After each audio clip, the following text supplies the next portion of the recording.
India TV 9 news Maharashtra. Akkalkot तालुक्यातील नरेगाव येथे सोमवारी रोजा इफ्तार पार्टीचे अजमुद्दीन पठाण यांच्या वतीने आयोजन करण्यात आले होते। मुस्लिम समाज बांधवांसोबत गावातील अनेक जाती धर्माचे नागरिक या इफ्तार पार्टीत आवर्जून सहभागी झाले होते।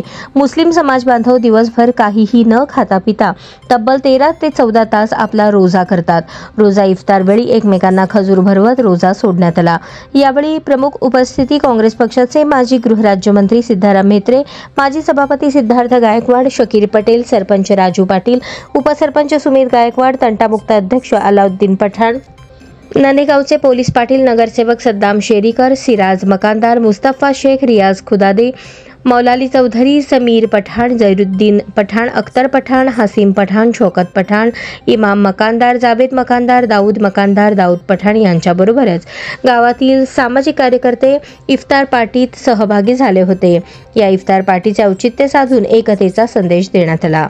ब्युरो रिपोर्ट, इंडिया टीव्ही 9 साठी अजमेर शेख।